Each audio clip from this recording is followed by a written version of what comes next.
Bismillahirrahmanirrahim. Assalamualaikum warahmatullahi wabarakatuh. Alhamdulillah, summa alhamdulillah, wassalatu wassalamu ala rasulillah, amma ba'd. Alhamdulillah, bagaimana kabarnya Bapak Ibu, jamaah Magnet Rezeki yang dirahmati oleh Allah Subhanahu wa Ta'ala. Semoga Anda semua berada dalam limpahan keberkahan, rahmat, karunia, kecintaan, dan kasih sayang dari Allah Subhanahu wa Ta'ala. Agar hidup Anda lebih berjaya, lebih makmur, lebih sejahtera, lebih bahagia, dan lebih mendapatkan ketenangan batin yang Allah Subhanahu wa Ta'ala titipkan pada hati sanubari Anda yang terdalam. Bapak Ibu, alhamdulillah pada kesempatan pagi hari ini, dan saya sengaja menyampaikan materi ini tepat bertepatan dengan puncaknya hari.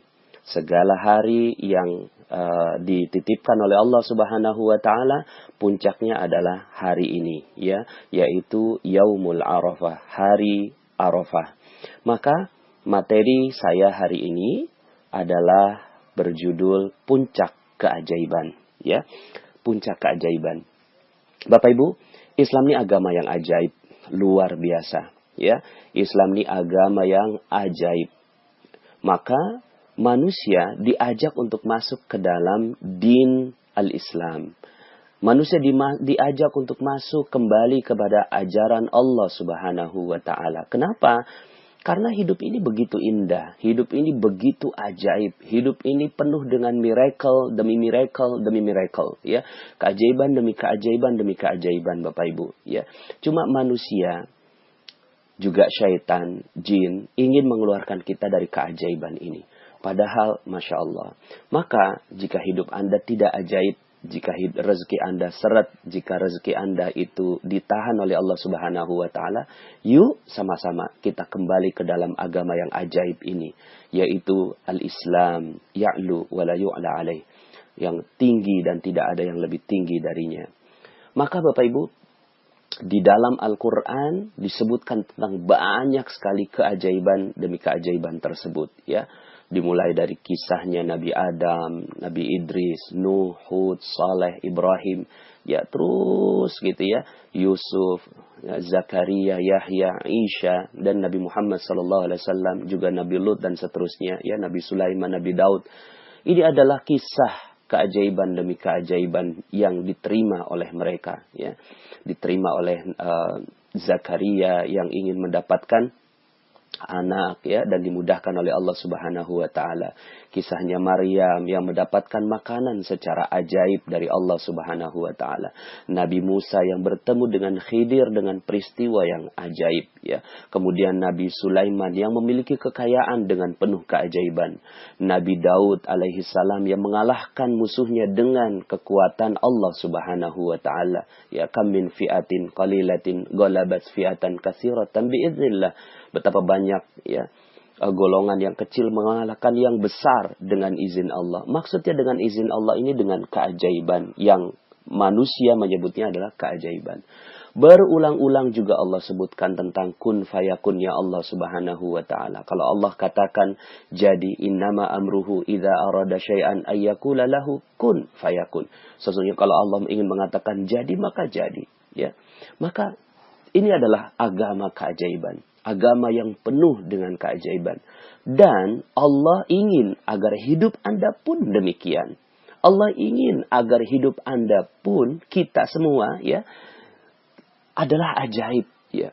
Ajaib. Bagaimana tidak ajaib, ya. Rabbnya maha ajaib, ya. Agamanya adalah aturan-aturan yang ajaib. Kitabnya adalah kitab ajaib, ya. Masya Allah, ya. Maka tentunya yang harus kita lakukan adalah terus merayakan diri kita. Alhamdulillah, bersyukur kepada Allah bahwa kita masuk ke dalam din yang ajaib ini, ya, agama yang ajaib ini. Maka karena agamanya ajaib, ya, hari rayanya Allah buat ajaib, Bapak Ibu, ya. Hari rayanya adalah hari raya keajaiban, ya. Maka materi saya saat ini adalah puncak keajaiban. Allah ingin agar kita merayakan keajaiban ini. Allah ingin agar kita bersyukur atas keajaiban ini, ya. Allah ingin agar kita, ya, mensyukuri, menikmati, merayakan gitu keajaiban yang Allah Subhanahu wa taala berikan, ya. Kapan itu? Ya sekarang, ya. Sekarang ini, ya. Makanya saat hari ini Arafah, ya, kemudian besok Yaumun Nahar atau hari penyembelihan Idul Adha, kembali kepada pengorbanan, ya. Lalu kemudian berkumpulnya manusia di padang mahsyar, ya, untuk berwukuf, ya. Al-Hajju Arafah, haji itu adalah pada saat wukuf di padang Arafah, lalu kemudian bertawaf dan seterusnya. Ini adalah alur keajaiban, Bapak Ibu, ya.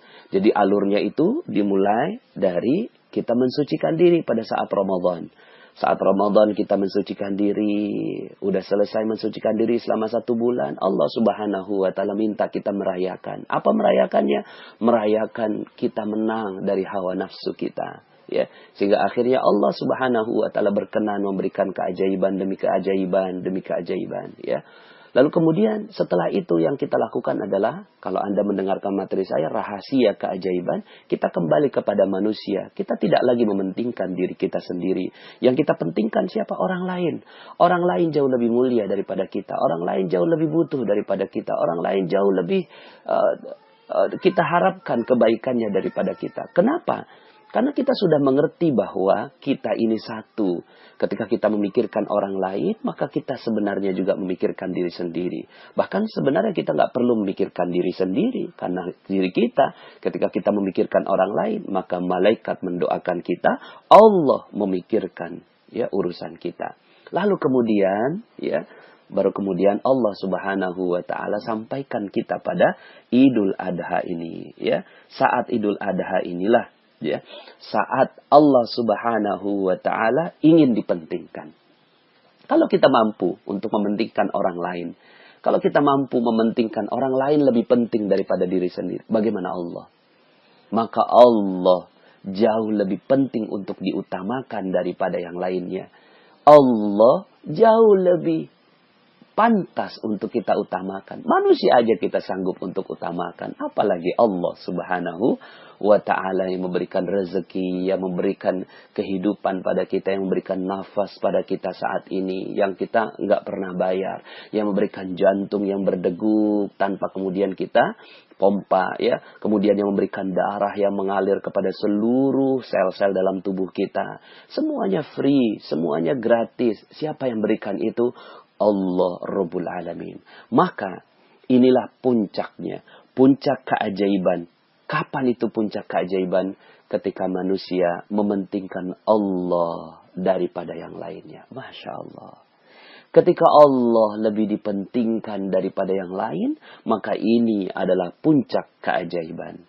Ketika Allah lebih diutamakan daripada seluruh yang ada di muka bumi, maka inilah puncak keajaiban. Bagaimana tidak ajaib?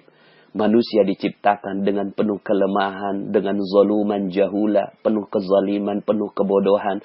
Lalu kemudian dia, ya, dengan kebodohan dan kejahilannya itu, kezalimannya itu, mengakui dirinya salah. Lalu kemudian meminta ampun kepada Allah. Lalu kemudian dia sudah tidak lagi peduli terhadap dirinya. Siapa yang dia pedulikan? Allah.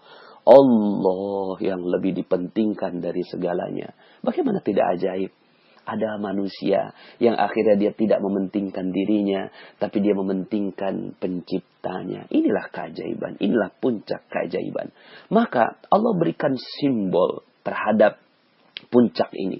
Allah berikan simbol yang banyak sekali dalam, ya, peristiwa keajaiban ini, ya.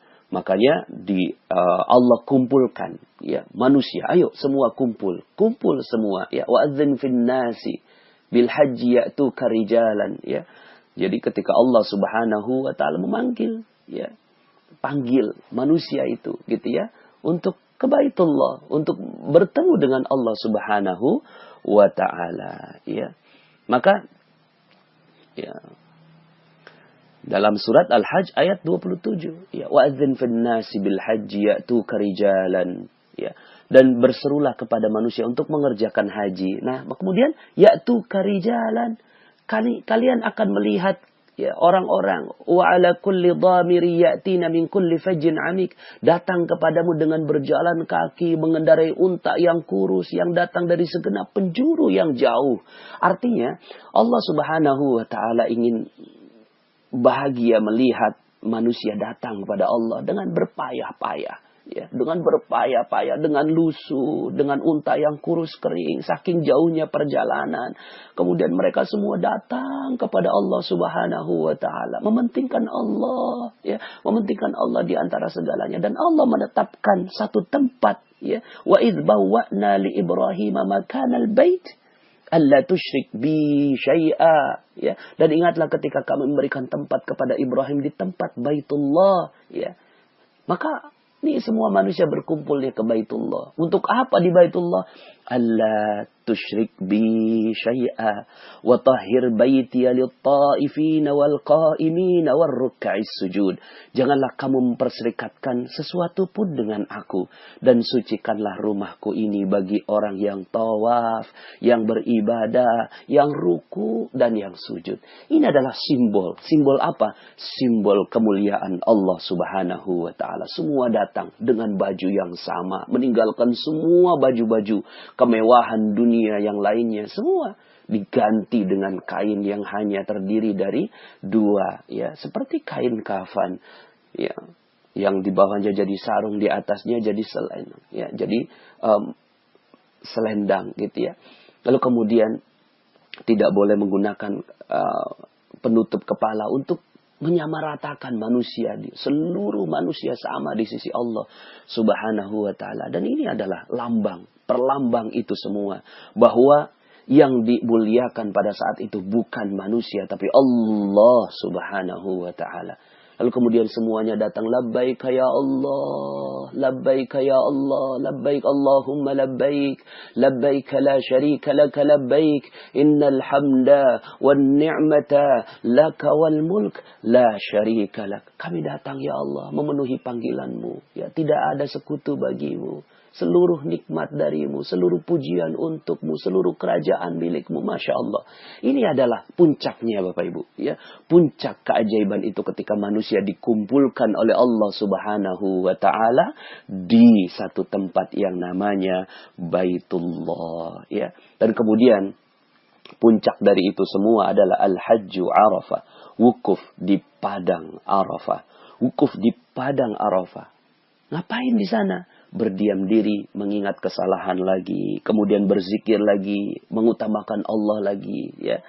Dan bagi yang tidak mengikuti acara ini pun, yang tidak mengikuti haji karena itu terbatas hanya 2 jutaan kurang lebih orang manusia di seluruh dunia, padahal manusia ada 7 miliar, maka mereka-mereka yang tidak masuk ke sana, Allah Subhanahu wa taala muliakan dengan saum Arafah, ya, puasa Arafah. Dengan berpuasa ini subhanallah, ya, unik Bapak Ibu, ya. Puasa Ramadan itu 30 hari, wajib hukumnya, ya. Tapi kemudian barang siapa yang berpuasa, maka taqaddama min zambi, ya. Ghufira lahu ma taqaddama min zambi, akan diampuni dosa seluruhnya sebelumnya. Tapi ini yaumul Arafah, hari Arafah, puasa Arafah, hukumnya sunnah. Sunnah. Tapi, ya, mereka-mereka yang menjalankan puasa Arafah ini, dosanya akan diampuni yang sebelumnya dan yang setelahnya. Masya Allah. 1 tahun sebelumnya dan 1 tahun setelahnya. Perlambang apa ini? Perlambang Allah Subhanahu wa ta'ala memang sedang berikan diskon yang besar. Diskon yang sangat-sangat besar bagi mereka semua yang melaksanakan puncak dari keajaiban ini Bapak Ibu, ya. Maka subhanallah, ya, Allah Subhanahu wa ta'ala, ya. Jadi puasa Arafah itu dapat menghapuskan dosa setahun yang lalu dan, ya, setahun yang akan datang. Ini diriwayatkan oleh Muslim. Nah, jadi artinya, ya, Allah ingin berikan kesempatan 1 hari saja. 1 hari yaumul Arafah. Lalu kemudian siapa yang berpuasa maka dosanya diampuni, ya. Bagi yang mengikuti materi perisai rezeki, detoks rezeki, maka ini adalah kabar gembira buat Anda. kabar gembira buat kita semua, agar kita semua mampu memanfaatkannya. Allah Maha Sayang, lebih daripada seorang ibu yang menyayangi anaknya. Maka Allah sayang, ini satu hari. Dijadikan sunnah, kenapa? Karena, ya, kalau dijadikan wajib, kasihan wanita yang kena haid, kasihan wanita, ya, menyusui anaknya, diampuni juga oleh Allah. Enggak ikut, tapi ketika dia menyiapkan untuk suaminya, ketika dia mendoakan untuk orang lain, pahalanya insya Allah mudah-mudahan sama di sisi Allah Subhanahu wa Ta'ala. Ini Allah kasih diskon besar-besaran karena ini puncak dari keajaiban. Ya. Kemudian kembali lagi, ya, yang ada di sana mereka melakukan tawaf. Ini perlambang apa? Perlambang ketaatan, setia. Di barisan, setia dalam barisan Allah Subhanahu wa Ta'ala, setia dalam syariat Allah Subhanahu wa Ta'ala. Lalu kemudian, ya, setelah itu sa'i ini adalah lambang ikhtiar. Manusia diminta untuk berikhtiar, pergi pagi pulang sore, pergi pagi pulang sore, terus begitu, ya. Untuk apa? Ya, Allah pengen lihat lelahnya manusia. Allah ingin lihat, sekedar Allah ingin lihat lelahnya manusia. Lihat hambaku, dia berlelah-lelah, ya, dengan menjaga kesucian, menjaga niat, menjaga keikhlasan kepada Allah. Rezekinya di mana? Rezekinya di air Zam-Zam, gitu ya. Bukan di Bukit Sofa, bukan di Bukit Marwah. Rezekinya ada di tengah-tengah, di Zam-Zam itu. Dan itu bukan karena, ya, Siti Hajar yang mendapatkan rezekinya, tapi seorang bayi yang bersih, suci. Ini perlambang juga bahwa rezeki ini dipaksa untuk siapa? Untuk mereka-mereka yang suci di hadapan Allah Subhanahu wa Ta'ala. Maka Zam-Zam sampai sekarang keberkahannya terus berlimpah ruah. Dan ini adalah perlambang bahwa rezeki Allah melimpah ruah kepada manusia. Ya. Maka ini adalah semua lambang-lambang puncak keajaiban yang ada di dalam rezeki. Ya. Lalu kemudian Allah juga, ya, mewajibkan tahallul, merukunkan tahallul di dalam haji itu, ya. Agar apa tahallul ini? Agar, ayo, ini bentuk kasih sayang Allah. Ya, bentuk kasih sayang Allah. Agar manusia menikmati nikmat dari Allah Subhanahu wa Ta'ala, dihalalkan seluruhnya yang ada di muka bumi ini, ya.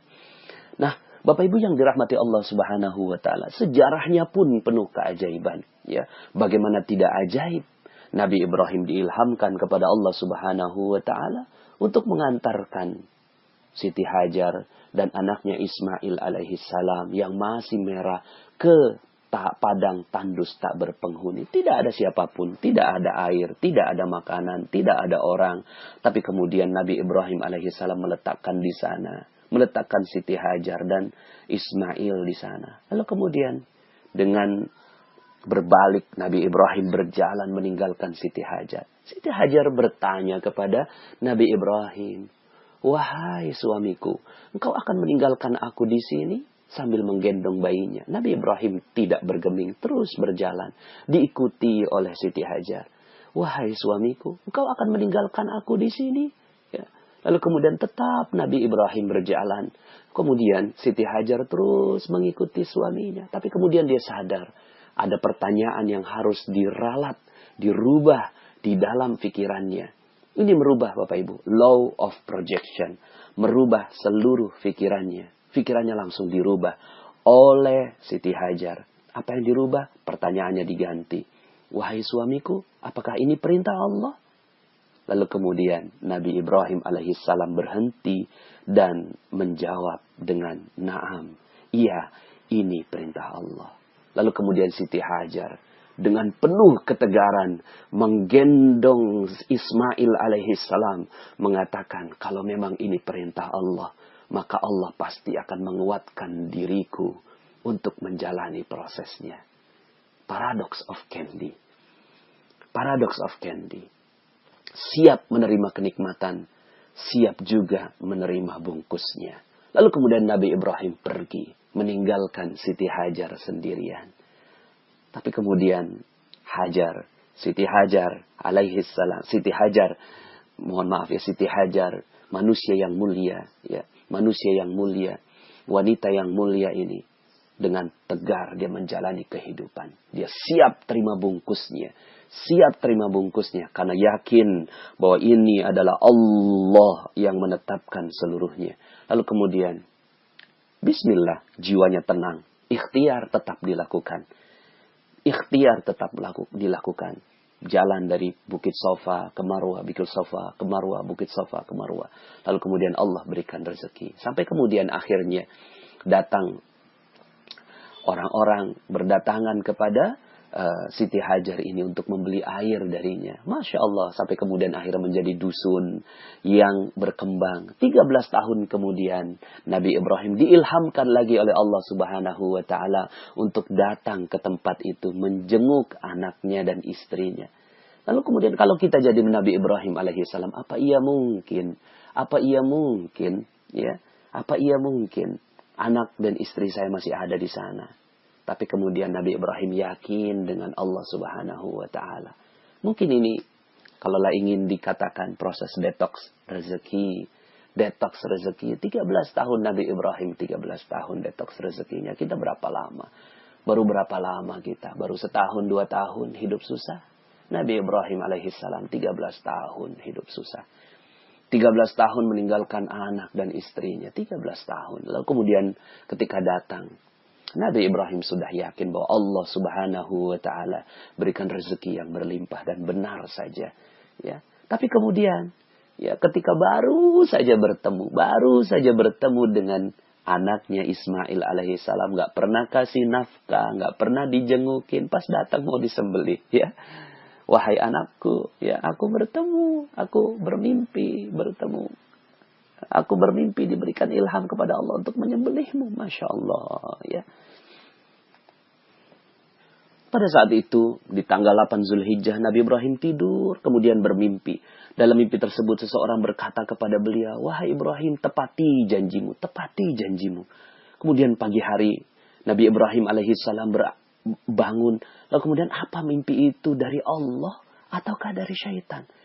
Ya, kemudian, ya, ini tanggal 8 Zulhijjah disebutkan sebagai Yaumut Tarwiyah. Dalam bahasa Arab diartikan berfikir tentang masa lalu, mengingat masa lalu. Ya. Kemudian malam harinya beliau tidur bermimpi lagi dengan mimpi yang sama.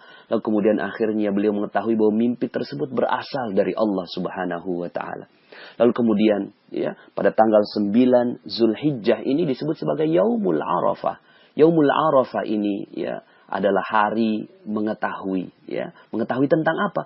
Mengetahui bahwa ini adalah perintah dari Allah Subhanahu wa Ta'ala. Kemudian Nabi Ibrahim alaihissalam mengajak, ya, memerintahkan kepada Siti Hajar, pakaikan, ya, anakmu dengan pakaian yang bagus, karena sesungguhnya aku akan pergi bersamanya untuk bertamu. Siti Hajar pun memberi Nabi Ismail dengan pakaian yang bagus, memberinya wangi-wangian, menyisir rambutnya. Kemudian Nabi Ibrahim pergi bersama Nabi Ismail dengan membawa sebuah pisau besar dan tali ke arah tanah di Mina. Pada hari itu, iblis lebih sibuk dan lebih gugup. Ya, kenapa? Gugup karena akan terjadi keajaiban dari Allah Subhanahu wa Ta'ala. Gugup karena manusia akan yakin kepada Allah Subhanahu wa Ta'ala. Lalu kemudian dia datang kembali, pergi lagi, ya, menemui, ya, mereka berusaha menggoda. Iblis menggoda Nabi Ibrahim. Apa kamu gak tega melihat anakmu, gitu kan? Ketika berdiri, ya, begitu tampan, lembut tingkah lakunya. Nabi Ibrahim berkata, iya, tetapi aku diperintahkan untuk menyembelihnya. Kemudian iblis tidak kuasa menggoda Nabi Ibrahim. Kemudian pergi menemui Siti Hajar. Wahai Siti Hajar, bagaimana bisa kamu hanya duduk di sini sedangkan Ibrahim pergi bersama anaknya untuk menyembelihnya? Hajar berkata, kamu jangan dusta kepadaku. Mana ada seorang ayah yang tega menyembelih putranya? Iblis menjawab, lalu untuk apa Ibrahim membawa pisau besar dan tali? Untuk alasan apa ia menyembelihnya? Kata Siti Hajar. Ia menyatakan bahwa Tuhannya telah memerintahkannya untuk menyembelih anaknya. Lalu berkata Hajar, ya, seorang nabi tidak diperintahkan untuk kebatilan dan aku akan selalu percaya kepadanya. Nyawaku sebagai tebusan atas perkara itu. Maka bagaimana dengan anakku? Tentulah ia demikian. Ya, Masya Allah. Iblis tak berhasil menggoda Siti Hajar. Kemudian datang menggoda Ismail. Kamu sangat senang bermain-main, tetapi ayahmu membawa pisau besar dan tali akan menyembelihmu. Nabi Ismail berkata, kamu jangan bohong pada aku. Ayahku tidak akan pernah menyembelihku. Iblis berkata, Ia menyangka bahwa Tuhannya telah memerintahkannya untuk menyembelihmu. Kemudian Nabi Ismail berkata, aku akan selalu tunduk dan taat terhadap perintah Tuhanku jika memang itu perintah Tuhanku. Masya Allah. Ya. Lalu kemudian ya, Nabi Ismail ya, mengambil batu, melemparkan kepada iblis. Dan seterusnya. Sampai kemudian Nabi Ibrahim alaihissalam sampai di Mina. Kemudian mengucapkan ayat yang termaktub di dalam Al-Quran. Surat As-Saffat ayat 102. Ya bunayya. A'udzubillahi minasyaitonir rajim. Ya bunayya inni ara fil manan. Inni adbahuka fanzur madza tara. Wahai anakku, sesungguhnya aku melihat dalam mimpiku bahwa aku menyembelihmu. Maka pikirkan apa pendapatmu. Masya Allah. Ini Nabi Ibrahim nanya pendapat kepada anak tentang ilham dari Allah subhanahu wa ta'ala. Tapi Nabi Ismail alaihi salam menjawab, ya abatif alma tu'mar satajiduni insyaallahu minas sabirin. Wahai ayahku, lakukan apa yang diperintahkan kepadamu, niscaya engkau akan menemuiku termasuk orang-orang yang sabar. Masya Allah, ya.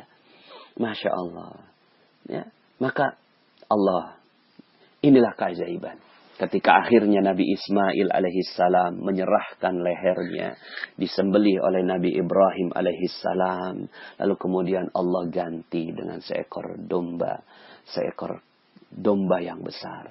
Dan inilah Yaumun Nahar, hari penyembelihan.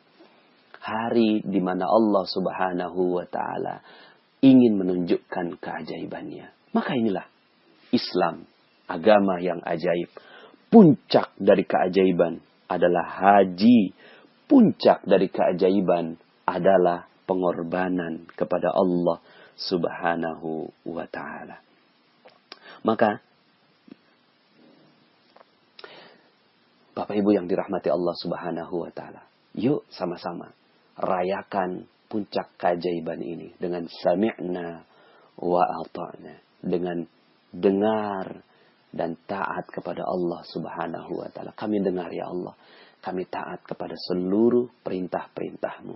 Niscaya insya Allah keajaiban akan datang pada kita semua. Maka perayaan ini terus Allah subhanahu wa ta'ala ulang untuk menjadi pengingat bagi kita semua. Inilah puncak dari segala keajaiban. Ketika manusia dengan rela, sungguh-sungguh, dengan ikhlas, dan redha kepada Allah subhanahu wa ta'ala, menyerahkan kurbannya kepada Allah subhanahu wa ta'ala. Maka di dalam Al-Quran Allah ingatkan, la yanalallaha luhumuha wa la dima'uha walaki yanaluhu taqwa minkum. Bukan darahnya, bukan dagingnya yang naik ke atas langit, tapi ketakwaanlah yang naik ke atas langit. Karena kita tunduk dan patuh kepada ajaran Allah subhanahu wa ta'ala. Maka bismillah, insya Allah kita siap meraih keajaiban rezeki dari Allah subhanahu wa ta'ala. Rezeki di dunia maupun rezeki di akhirat. Dan itu semua, puncak dari itu semua adalah ketika kita mampu meninggikan Allah subhanahu wa ta'ala. Allahu Akbar, Allahu Akbar, Allahu Akbar. La ilaha illallah, wallahu akbar. Allahu akbar walillahil hamd. Allahu akbar, Allahu akbar, Allahu akbar. La ilaha illallah, wallahu akbar. Allahu akbar walillahil hamd. Allahu akbar, Allahu akbar, Allahu akbar. La ilaha illallah, wallahu akbar. Allahu akbar walillahil hamd. Allah, dialah yang maha besar. Allah, dialah yang maha besar. Allah, dialah yang maha besar. Allah, dialah yang maha besar. Allah, dialah yang maha besar. Tiada Tuhan selain dia. Tiada yang pantas mempersekutukan apapun dengan dia. Allah, Allah maha besar. Inilah puncak keajaiban. Rayakan puncak keajaiban Anda. Insya Allah, Allah subhanahu wa ta'ala akan berikan rezeki berlimpah kepada Anda di dunia dan di akhirat. Semoga Allah subhanahu wa ta'ala muliakan Anda semua, kita semua di jalan Allah subhanahu wa ta'ala. Assalamualaikum warahmatullahi wabarakatuh.